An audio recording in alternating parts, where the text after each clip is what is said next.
আমেরিকায় পড়তে গেলে একটা প্রশ্ন সবার মাথায় আসে, পড়াশোনার পাশাপাশি কাজ করা কি সম্ভব? উত্তর হলো হ্যাঁ, তবে নিয়ম মেনে। প্রথমত, অন ক্যাম্পাস জব।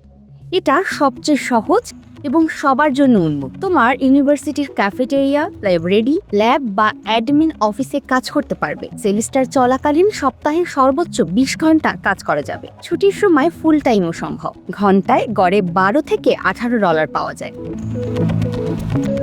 দ্বিতীয়ত, সিপিটি বা কারিকুলার প্র্যাকটিক্যাল ট্রেনিং। পড়াশোনার সাথে সম্পর্কিত ইন্টার্নশিপ বা কাজের জন্য এটা নেওয়া হয়। মানে তুমি যদি কম্পিউটার সায়েন্স পড়ো তাহলে কোনো টেক কোম্পানিতে ইন্টার্ন করতে পারবে সিপিটির আওতায়। এটা পড়াশোনার কারিকুলামের অংশ হতে হবে এবং ডিএসও মানে ইন্টারন্যাশনাল স্টুডেন্ট অফিসের অনুমোদন লাগবে।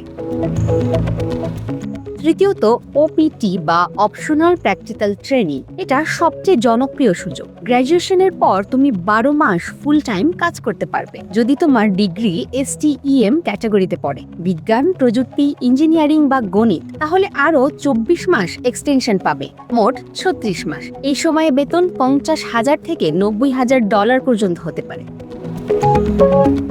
চতুর্থত, ইকোনমিক হার্ডশিপ EAD। যদি আর্থিক সংকটে পড়ো এবং ক্যাম্পাস জব যথেষ্ট না হয় তাহলে USCIS এর কাছে বিশেষ অনুমতির আবেদন করা যায়। এটা সহজ না, তবে সম্ভব।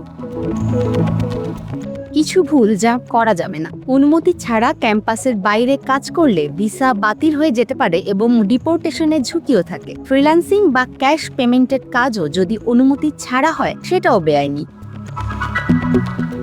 শুরু করার 3টি ধাপ মনে রাখো। প্রথমে ডিএসও এর কাছ থেকে অনুমতি নাও, তারপর সোশ্যাল সিকিউরিটি নাম্বার বা SSN নাও এবং প্রতি বছর ট্যাক্স রিটার্ন ফাইল করো, এমনকি কম আয় হলেও। আমেরিকায় পড়াশোনা মানে শুধু ডিগ্রি না, বরং রিয়েল ওয়ার্ল্ড অভিজ্ঞতা আর ক্যারিয়ারও। নিয়ম জেনে কাজ করলে সুযোগ অনেক বেশি।